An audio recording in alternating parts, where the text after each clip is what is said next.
Assalamualaikum. Halo kawan-kawan. Hari ini kita lanjutkan cerita Nabi.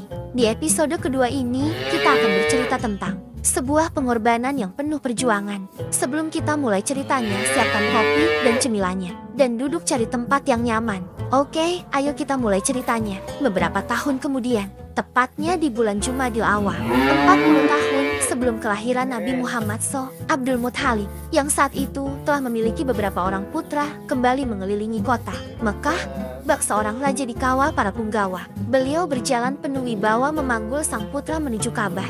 Sebuah keluarga yang begitu disegani di Mekah itu berjalan tenang dan mantap. Namun wajah sang ayah jelas menampakkan kegelisahan. Segala rupa ketampanannya mampu menimbun usianya yang sudah tidak muda lagi.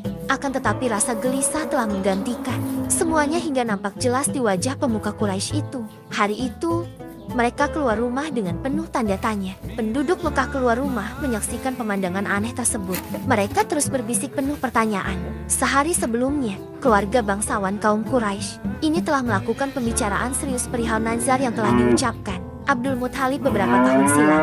Mendengar hal itu, ke-10 putranya tercengang. Tak percaya kalau ternyata setelah dewasa, salah satu dari mereka harus merasakan pedihnya sayatan pedang dari ayahnya sendiri. Sebenarnya urusan kematian bagi mereka bukanlah suatu yang menakutkan. Apalagi jika harus mati di tangan ayahnya sendiri demi memenuhi nazarnya. Itu sama sekali bukan sesuatu yang harus ditakuti. Bahkan mereka beranggapan itu merupakan kematian yang cukup terhormat.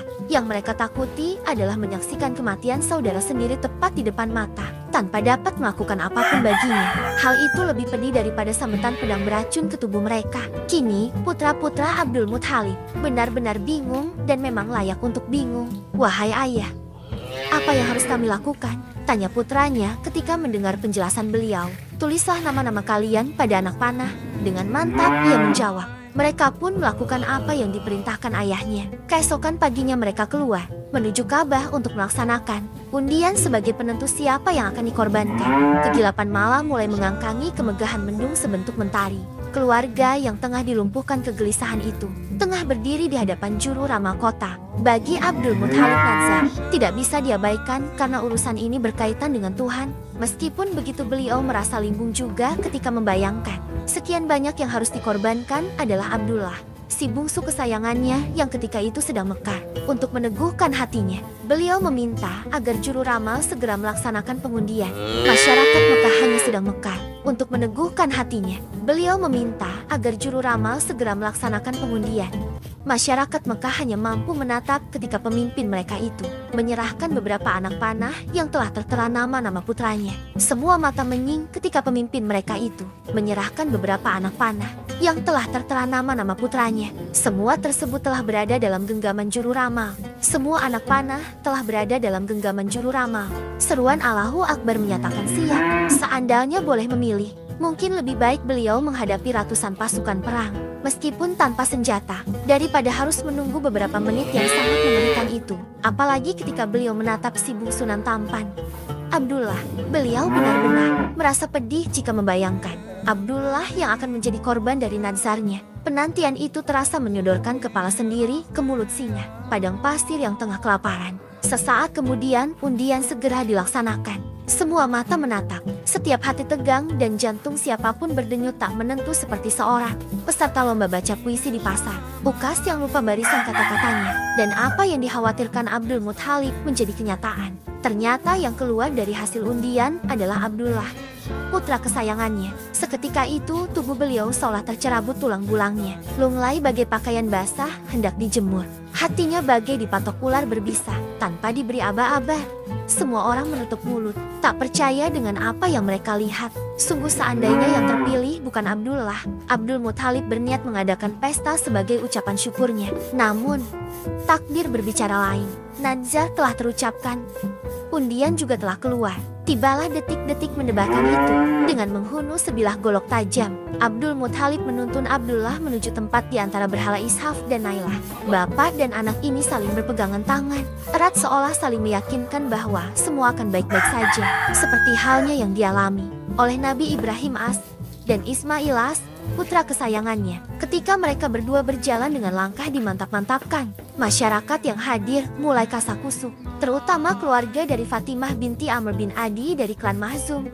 Ibu Abdullah, satu-satunya isi Abdul Muthalib dari klan Quraisy yang mempunyai pengaruh cukup kuat di Mekah. Mereka tetap tidak bisa menerima keputusan itu, meskipun telah memahami nazar Abdul Muthalib. Akhirnya mereka sepakat untuk menghentikan pembunuhan itu dan mencoba untuk berbicara baik-baik kepada Abdul Muthalib. Kata mereka, "Wahai Abdul Muthalib, apa sebenarnya yang Anda lakukan?"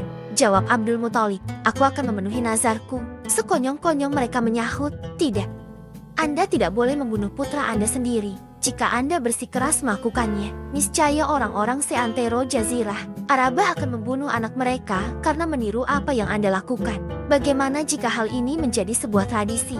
Seolah tak mempedulikan semua itu, Abdul Muthalib tetap teguh dalam pendiriannya untuk melaksanakan nazarnya itu. Tak ayal hal ini memantik Mughirah bin Abdullah, sesepuh dari klan Makhzum, turun tangan. Bagaimanapun juga ia merasa bahwa putra Fatimah yang masih ada ikatan saudara dengannya harus diselamatkan. Dengan penuh wibawa ia memegang tangan Abdul Muthalib sambil berkata tegas, menyitarkan kesungguhannya dengan berkata, "Demi Allah," serunya, "janganlah sekali-kali menyembelih putra Anda sendiri apapun alasannya. Kalau memang harus ditebus dengan harta, kami bersedia mengumpulkan harta untuk keperluan itu." Lalu seseorang menyambung perkataan Al-Mughirah. Orang tersebut berkata, "Wahai Abdul Muthalib, temuilah seorang dukun dari Hijaz yang memiliki pembantu dari golongan jin. Mintalah keputusan darinya. Jika memang harus menyembelih Abdullah, maka sembelihlah dia. Dan jika ada jalan lain sebagai penggantinya, terimalah sarnya." Teguran itu membuyarkan pikiran Abdul Muthalib. Mungkin secara tidak langsung, Mughirah berhasil mengingatkan beliau akan perasaan istrinya. Perasaan seorang ibu yang harus berpisah dengan buah hatinya. Sangat mungkin sekali hati istrinya kini telah patah-patah, hancur berserakan begitu mendengar putra kesayangnya mereka hendak korbankan. Akhirnya diterimalah usulan tersebut. Berangkatlah Abdul Muthalib menuju Hijaz dengan ditemani beberapa putra dan sekelompok orang Quraisy. Sepanjang jalan, beliau tak henti-hentinya berdoa agar Abdullah dapat terbebas dari jeratan nazar yang diucapkannya. Perjalanan itu terasa begitu ringan meskipun sebenarnya mereka harus bertempur mati-matian melawan mentari yang menyengat tanpa ampun, menahan amukan pasir yang setiap saat siap membenamkan mereka hidup-hidup. Kadang angin panas padang pasir juga masuk tanpa permisi dan langsung menghantam paru-paru. Semua itu tak mereka hiraukan sama sekali. Perjalanan rombongan ini melewati Yasrib. Di kota ini mereka mendengar bahwa dukun wanita itu kini telah pindah ke Khoibar, sebuah pemukiman subur sebelah utara Yasrib yang dihuni kaum Yahudi. Mereka segera melanjutkan perjalanan, meskipun itu berarti harus berjalan sekitar 100 mil lagi ke utara Yasrib, yang sekarang menjadi Madinah Al-Munawwaroh. Sesampainya di sana, mereka langsung menemui wanita itu dan menceritakan persoalan yang sedang mereka hadapi. Namun mereka tidak langsung mendapatkan jawaban tersebut. Wanita itu berkata, "Kalian pergilah dan kembalilah besok. Aku akan bertanya dulu kepada jinku." Ketika meninggalkan wanita itu, sepanjang jalan menuju penginapan, Abdul Muthalib terus melantunkan doa yang sama beliau ucapkan ketika beranjak dari Mekah menuju negeri Hijaz. Yang beliau lantunkan ialah, "Wahai Allah Tuhanku, jangan Engkau wujudkan apa yang aku khawatirkan, dan jauhkanlah Abdullah dari segala kejelekan yang aku khawatirkan ini. Sesungguhnya aku berharap agar anakku ini menjadi pemimpin para manusia." Keesokan harinya mereka mendatangi wanita itu. Tanpa banyak basa-basi, sang dukun langsung menceritakan hasil pertemuannya. Devvan Jinjin, pembantunya. Selanjutnya, ia mulai memberitahu apa yang mesti mereka lakukan untuk menebus Abdullah. Kata dukun wanita itu, "Aku telah mendapat petunjuk dari jinku. Berapakah denda pembunuhan di daerah kalian?" Tanya dukun itu. 10 ekor unta. Jawab mereka kompak. "Pulanglah kalian, persembahkanlah Abdullah dan 10 unta, lalu undilah keduanya. Jika undian jatuh pada anak kalian, maka tambahlah unta persembahan hingga Tuhan memberikan ridhonya. Namun jika undian jatuh pada unta, maka sembelilah unta-unta itu, sebab Tuhan telah menghendaki keselamatan anak itu." Kini mereka telah mendapatkan jalan keluar untuk menyelamatkan Abdullah. Meskipun itu harus dengan cara mengundi. Tapi bukankah itu berarti masih ada harapan bagi Abdullah untuk tetap hidup dan terbebas dari nazar? Mekah kembali geger dengan undian untuk menentukan hidup mati putra junjungan mereka. Kaum Quraisy kembali berkumpul di pelataran masjid guna untuk melihat peristiwa mendebarkan itu. Abdul Muthalib telah berdiri bersama juru ramal di tempat pengundian. Undian pertama telah dilakukan dan hasilnya mencengangkan. Abdullah harus dikorbankan sesuai anjuran dari wanita Hijaz. Unta-unta persembahan segera ditambah, akan tetapi hasilnya tetap sama. Putra kota Abdul Muthalib itu harus menyudahi hidupnya di bawah tajamnya pedang.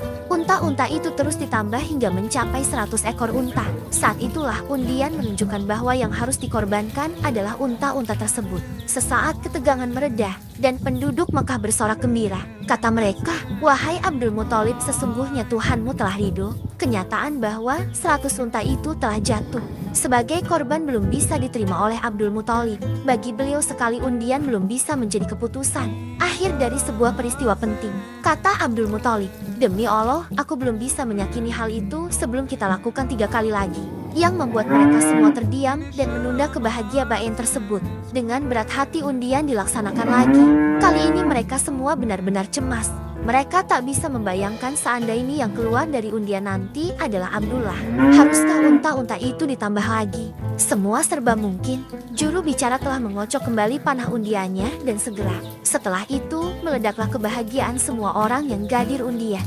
Pertama hingga ketiga menunjukkan bahwa unta itulah yang harus dikorbankan. Abdul Muthalib dan warga nampak sangat bahagia saat itu. Sekian dahulu cerita Abdullah yang gagal menjadi korban penyembelihan ayahnya sendiri dan digantikan 100 ekor unta, yang akhirnya daging unta tersebut bisa dinikmati semua penduduk kota Mekah. Wallahu a'lam bishawab. Nantikan cerita selanjutnya di episode ketiga. Jangan lupa subscribe, like, dan bunyikan loncengnya agar tidak ketinggalan cerita selanjutnya. Akhirul kalam. Wassalamualaikum. Sampai jumpa di cerita selanjutnya.